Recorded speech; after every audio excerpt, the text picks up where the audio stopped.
1376 में फ्रांस के छोटे से मेडिवल टाउन फलेज में सब कुछ नॉर्मल चल रहा था। चर्च बेल्स बज रही थी, मार्केट लगा हुआ था, लोग अपनी डेली लाइफ में बिजी थे। लेकिन उस दिन शाम तक एक ऐसी चीज हुई जो आज भी हिस्ट्री की सबसे वियर्ड स्टोरीज में काउंट होती है। टाउन ने एक पिग को अरेस्ट कर लिया। हाँ, अरेस्ट। ना उसे तुरंत मारा गया, ना जंगल भगाया गया, उसे पकड़ा गया, जेल में डाला गया और उस पर केस चला। सोचो एक सेकंड के लिए, एक ठंडी पथार की जेल सेल, आयरन बार्स, अंदर एक सुअर बैंड है, बाहर गार्ड खड़ा है और लोग कह रहे हैं इसका ट्रायल होगा। ये कोई जोक नहीं था, ये ऑफिशियली रिकॉर्डेड हिस्टोरिकल इवेंट है। स्टोरी शुरू होती है एक ट्रेजेडी से। एक छोटा बच्चा अटैक में मर गया। उस वक्त मिडिवल यूरोप में पिग्स स्ट्रीट्स में फ्रीली घूमते थे। लोग उन्हें पलते थे, लेकिन उन्हें बैंड करके नहीं रखते थे। वो गलियों में खाना ढूंढते रहते थे। जब इंसिडेंट हुआ, लोगों ने इसे एक्सीडेंट नहीं माना। उनके लिए यह एक क्राइम था और क्राइम का मतलब था कोर्ट, जज, डिसीजन। अथॉरिटीज ने पिग को पकड़ा, उसे जेल में खाटी जेल में रखा गया जब तक ट्रायल प्रिपेयर हो। हाँ, ट्रायल प्रिपेयर हो। आज के टाइम पे हमें अजीब लगता है, लेकिन उस जमाने में लोग बिलीव करते थे कि जस्टिस सब पर अप्लाई होती है, इंसान हो या जानवर। मेडिवल यूरोप में लॉ सिर्फ ऑर्डर मेंटेन करने के लिए नहीं था,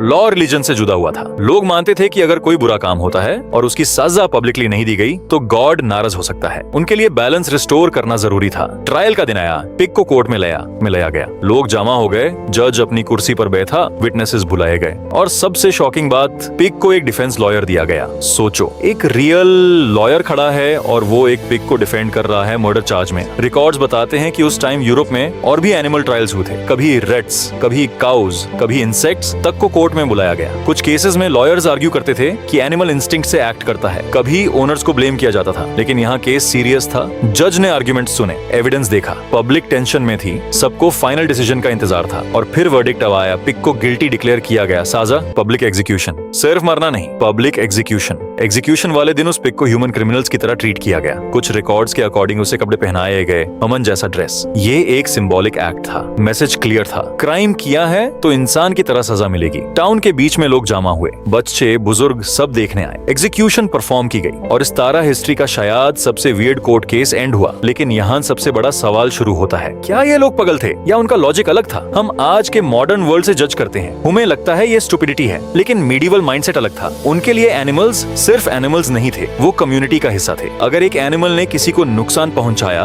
तो लोग बिलीव करते थे कि उसने मॉरल बाउंड्री क्रॉस की है, और अगर मॉरल बाउंड्री क्रॉस हुई है तो पब्लिक जस्टिस जरूरी है। इसमें एक साइकोलॉजिकल फैक्टर भी था। पब्लिक एग्जीक्यूशन लोगों को सेटिस्फाई करता था, फियर क्रिएट करता था, ऑर्डर मेंटेन करता था, चाहे क्रिमिनल इंसान हो या जानवर। और ये एक सिंगल केस नहीं था। 1400s और 1500s में यूरोप में dozens of animal trials recorded हैं। रैट्स को समन किया गया क्योंकि वो क्रॉप्स डिस्ट्रॉय कर रहे थे। इंसेक्ट्स को चर्च कोर्ट में बुलाया गया। कभी कभी एनिमल्स को एग्जाइल कर दिया जाता था। सोचो, एक कोर्ट जहां जज फॉर्मली अनाउंस करता है रैट्स को अगले हफ्ते कोर्ट में प्रेजेंट होना होगा।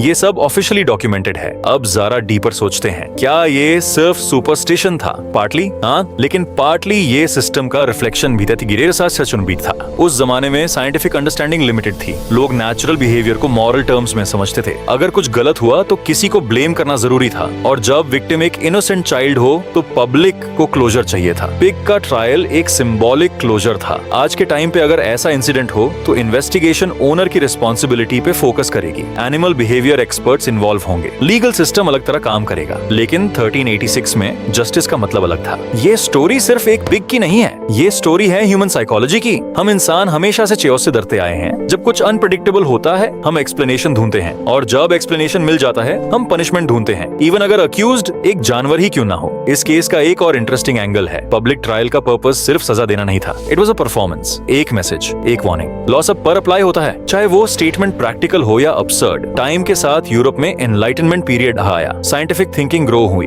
एनिमल ट्रायल्स ग्रेजुअली बैंड हो गए। लोगों ने समझा कि एनिमल्स मॉरल एजेंट्स नहीं होते। लेकिन 1386 का वो दिन हिस्ट्री में फ्रीज हो गया। एक पिग जेल में, एक लॉयर डिफेंस कर रहा है, एक जज वर्डिक्ट सुना रहा है और एक क्राउड जस्टिस देख रहा है। अगर आप उस वक्त वहां होते शायद आपको यह नॉर्मल लगता, और शायद 600 साल बाद के लोग आप पर हंस रहे होते। हिस्ट्री का सबसे इंटरेस्टिंग पार्ट यही है, हर जनरेशन अपने आप को इंटेलिजेंट समझती है और अगला जनरेशन उनकी कुछ बिलीफ्स को वियर्ड बोल देता है। तो सवाल ये नहीं है कि मिडिवल लोग स्टूपिड थे या नहीं, सवाल ये है 600 साल बाद लोग हमारे कौन से एक्शंस को देख कर कहेंगे ये लोग क्या सोच रहे थे। एक पिग का ट्रायल आज हमें अब्सर्ड लगता है, लेकिन उस वक्त वो जस्टिस था, और शायद इसीलिए हिस्ट्री इसलिए इतनी फैसिनेटिंग है क्योंकि कभी कभी सबसे वियर्ड स्टोरीज ही हमें इंसान होने का सच दिखाती हैं।